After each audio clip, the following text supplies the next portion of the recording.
আসসালামু আলাইকুম সুপ্রিয় দর্শক, গ্রামে কিংবা শহরে, দেশে অথবা প্রবাসে, যে যেখান থেকে অনুষ্ঠান দেখছেন বা দেখবেন, সবাইকে প্রীতি শুভেচ্ছা ও অভিনন্দন জানাচ্ছি।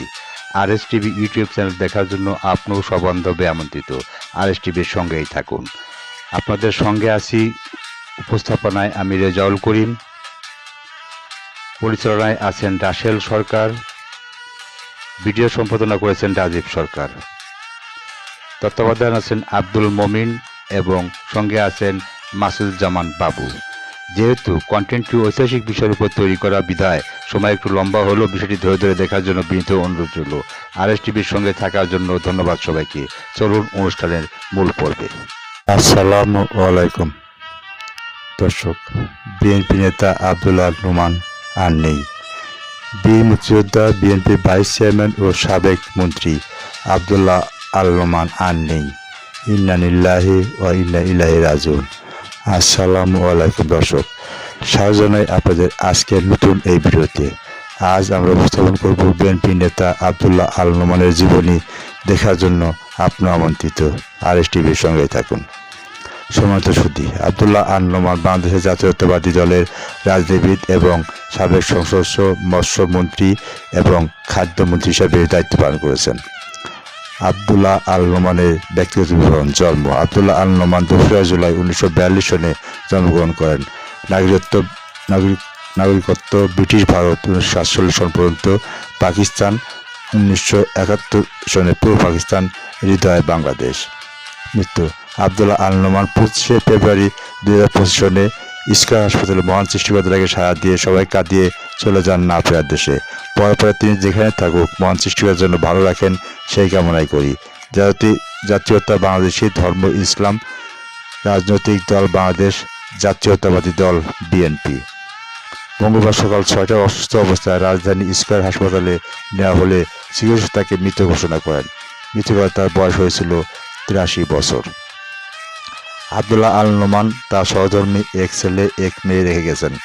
বাংলাদেশ সম্মিলিত পেশাজীবী পরিষদের সদস্য সচিব কাদের গনি চৌধুরী বিষয়টি নিশ্চিত করেছেন। প্রিয় দর্শক, পরিবারের সদস্যরা জানান, মঙ্গলবার সকালে অসুস্থ হয়ে পড়েন আব্দুল্লাহ আল নোমান। দ্রুত স্কয়ার হাসপাতালে নেওয়া হলে চিকিৎসকরা তাকে মৃত ঘোষণা করেন। দীর্ঘদিন ধরে আব্দুল্লাহ আল নোমান বার্ধক্যজনিত নানা সমস্যায় ভুগছিলেন। এদিকে আব্দুল্লাহ আল নোমানের মৃত্যুর খবর ছড়িয়ে পড়ার পর দলের নেতাকর্মীদের মধ্যে শোকের ছায়া নেমে আসে। ধানমন্ডির বাসায় নেতাকর্মীদের আসতে শুরু করেন।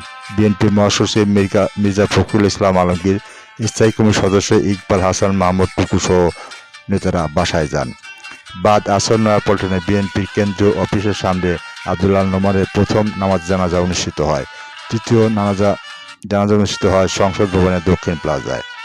শুক্রবার জুমার নামাজের পর তৃতীয় জানাজা অনুষ্ঠিত হয় চট্টগ্রাম এবং চতুর্থ জানাজা শেষে এই বর্ষিয়ার নেতা পারিবারিক কবরস্থানে চিরনিদ্রায় শায়িত হন।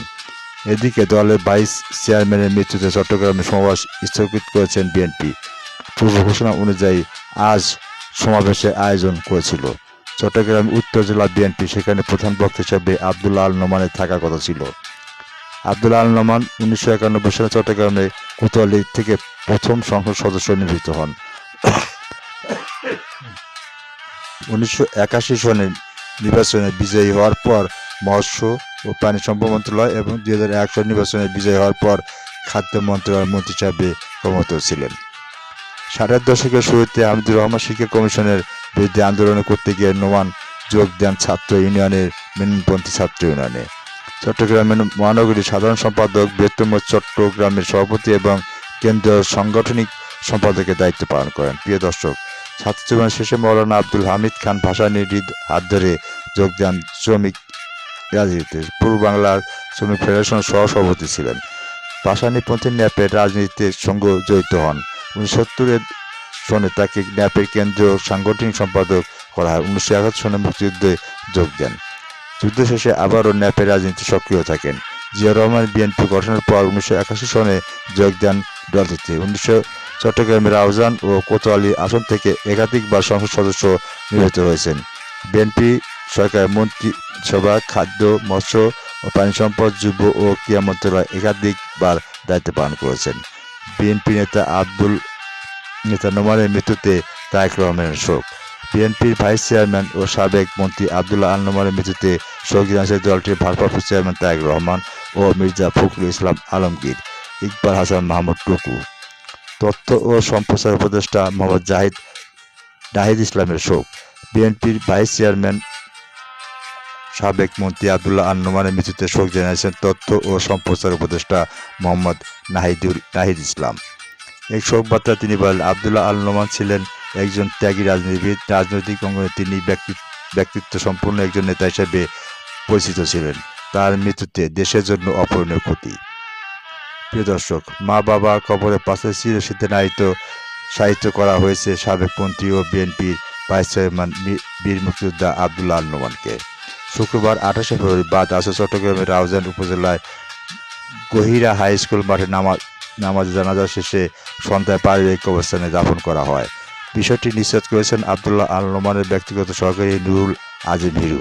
তিনি বলেন, পারিবারিক কবরস্থানে আগে থেকে সাহিত্য আছেন তার বাবা মরহুম আহমেদ কবির চৌধুরী ও মা মরহুমা আঞ্জুমান আরা বেগম। সম্মানিত সুধী, এই ছিল আব্দুল্লাহ আল নোমানের জীবনের আজকের বিষয়। এই ধরনের ঐতিহাসিক বিষয়ের সম্বন্ধে জানতে শুনতে RSTV ইউটিউব চ্যানেলটি সাবস্ক্রাইব করে রাখুন। সবার আগে সকল অনুষ্ঠান দেখুন। আশা করি ঐতিহাসিক বিষয়গুলি জানতে পারবেন ইনশাল্লাহ। প্রিয় দর্শক, আমার জ্ঞান সীমিত না কোনো প্রত্যেক জ্ঞানে আব্দুল্লাহ আল নোমানের জীবনী পাঠ করে এর বিস্তারিত ইতিহাস অন্য বিষয়বস্তু বর্ণনা করা খুবই কষ্টকর বটে। আমি দার্শনিক বা ইতিহাসবিদ নই। আমি আব্দুল্লাহ আল নোমানের জীবনী পাঠ করে যতটুকু বুঝতে পেরেছি তা থেকে কিছু তথ্য আপনাদের সামনে তুলে ধরার চেষ্টা করেছি। কাউকে ছোট অথবা বড় করে দেখা আমার উদ্দেশ্য নয়। ইতিহাসের পাঠ থেকে তথ্য যদি মানব কল্পনার কিঞ্চিত উপকার আসে সেই প্রত্যাশায়। আমার লেখাতে যদি আমি তথ্যগত কোনো ভুল করে থাকি তবে নিজকে ক্ষমা করে দিবেন। ভুল করে ধরে দিলে আমি অবশ্যই শুধরে নেবার চেষ্টা করব ইনশাল্লাহ। ধন্যবাদ ও কৃতজ্ঞতা জানাই উইকিপিডিয়াকে। সবার কাছে দোয়া ও ক্ষমা প্রার্থনা করছি। আজ বিদায় নিচ্ছি। দেখা হবে নতুন কোনো অনুষ্ঠান তথ্য নিয়ে। ভালো থাকুন, সুস্থ ও নিরাপদ থাকুন। আল্লাহ হাফেজ।